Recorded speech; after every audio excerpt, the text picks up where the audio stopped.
வணக்கம். சிண்டனி சோலார். இந்த சைட்டு பார்த்திங்கன்னா மதுரையில் பெரியார் பக்கத்தில் தான் அகாடமி, தான் ஃபவுண்டேஷன் அப்படின்ற இடத்துல நம்ம இன்ஸ்டாலேஷன் பண்ணி கொடுத்துருக்கோம். இந்த தான் அகாடமின்றது வந்து இந்தியா ஃபுல்லாகவே இருக்குது. இது வந்து ஒரு ட்ரஸ்ட்டு. இது வந்து அந்த ட்ரஸ்ட்டோட மெயின் ஆஃபீஸ் வந்து மதுரையில் இருக்குது, பெரியார் பக்கத்தில். இவங்க சைட்டுக்கு பார்த்திங்கன்னா ஏற்கனவே நம்ம வந்து ஒரு இன்னொரு பிரான்ச்சில் வந்து நம்ம ஒரு 20 கிலோவாட் நம்ம சோலார் இன்ஸ்டாலேஷன் பண்ணி கொடுத்தோம். இப்போ இவங்களோட இந்த ஆஃபீஸில் வந்து 40 கிலோவாட் சோலார் இன்ஸ்டாலேஷன் பண்ணி கொடுத்துருக்கோம். இது பார்த்திங்கன்னா கமர்ஷியல் இன்ஸ்டாலேஷன்.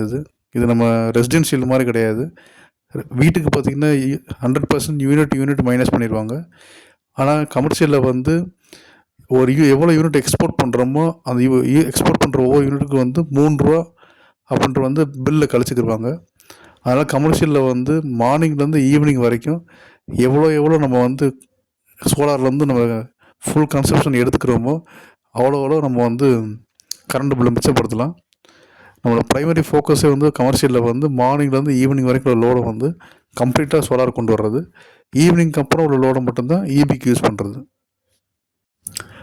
பொதுவாக நிறைய எலக்ட்ரீஷியன் வந்து அவங்களோட ஓனர்கிட்ட என்ன சொல்கிறாங்க அப்படின்னு பார்த்தீங்கன்னா, இபிலேருந்து எவ்வளோ சாங்ஷன் லோடு கொடுத்துருக்காங்களோ அத்தனை கிலோவாட்டே நம்ம சோலார் போடணும் அப்படின்னு சொல்கிறாங்க. பட் அந்த மாதிரி கிடையாது. ஏன்னா வந்து இந்த டோட்டல் லோடுன்றது தான் இபிலேருந்து கொடுத்துருப்பாங்க.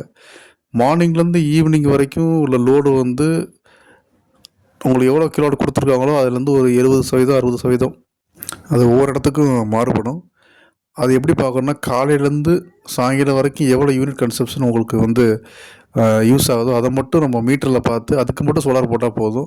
இப்போ உதாரணத்துக்கு ஒரு இடத்துல இபிலேருந்து 15 கிலோவாட் கொடுத்துருக்காங்க அப்படின்னா 15 கிலோவாட் நம்ம யூஸ் போட தேவையில்லை, சோலார் தேவையில்லை. அது காலையிலேருந்து சாயங்காலம் வரைக்கும் உள்ள கன்சப்ஷன் வந்து ஒரு 10 கிலோவாட் தான் தேவைப்படுது அப்படின்னா 10 கிலோவாட் எவ்வளோ ப்ரொடியூஸ் 1 கிலோவாட்டுக்கு 4.5 யூனிட் 5 யூனிட் ப்ரொடியூஸ் பண்ணணும். ஸோ அதை வச்சு உங்களுக்கு எவ்வளோ யூனிட் போடுதுன்னு பார்த்து அதுக்கு தகுந்த மாதிரி நம்ம சோலார் கிலோவாட் போடணும். உதாரணத்துக்கு காலையிலேருந்து சாயங்காலம் உங்களுக்கு 10 கிலோவாட் தான் தேவைப்படுது. ஆனால் நீங்கள் 15 கிலோவாட் போட்டிங்கன்னா எக்ஸஸாக 5 கிலோவாட் வந்து அது வேஸ்ட்டு தான். 5 கிலோவாட்லேருந்து மொத்த யூனிட் இபிக்கு தான் வேஸ்ட்டாக போயிட்டே இருக்கும். அதை ஒவ்வொரு யூனிட்டுக்கு 3 ரூபா கணக்கு பண்ணும்போது ரொம்பவே கம்மியான ரொம்ப கம்மியான அமௌண்ட்டு தான் உங்களுக்கு வந்து மிச்சமாகும். ஸோ அந்த 5 கிலோவாட்டுக்கு நீங்கள் இன்வெஸ்ட் பண்ண அமௌண்ட்டு ஜாஸ்தியாக இருக்கும். அது ரிட்டர்ன் ஆன் இன்வெஸ்ட்மெண்ட், அதாவது போட்ட காசு திருப்பி எடுக்கிறதுக்கு ரொம்ப பல வருஷங்கள் ஆகும். கிட்டத்தட்ட அதுக்குள்ளே இந்த சோலார் லைஃபே முடிஞ்சு போயிடும். அதனால் கரெக்டாக எவ்வளோ தேவையோ அதை மட்டும் போட்டாலே போதும். ஸோ அதனால் வந்து வீட்டுக்கு காட்டிலும் கமர்ஷியலுக்கு வந்து ஒரு டீட்டெயில்டு கால்குலேஷன் பண்ணி தான் நம்ம வந்து சோலார் இன்ஸ்டாலேஷன் பண்ணணும். அப்போ தான் உங்களோட காசு வந்து தேவையில்லாமல் வேஸ்ட் ஆகாது. போட்ட காசு சீக்கிரமாக எடுத்து அதுக்கப்புறம் உங்களுக்கு வந்து ஃபுல்லாகவே 20 வருஷம் 22 வருஷத்துக்கு கரண்ட் பில்லை வந்து உங்களுக்கு ஃப்ரீயாக மிச்சப்படுத்த முடியும். அதே மாதிரி கமர்ஷியலை பொறுத்த வரைக்கும் ஒரு 60-70% கரண்ட் பில்லை மிச்சப்படுத்தலாம். 100% மிச்சப்படுத்த முடியாது. அது வீட்டுக்கு மட்டும் தான் பண்ண முடியும். இதேமாதிரி உங்கள் கமர்ஷியல் பில்டிங்க்கு இன்ஸ்டாலேஷன் பண்ணணுன்னா சிண்டனி சோலார் கான்டாக்ட் பண்ணுங்கள். நன்றி, வணக்கம்.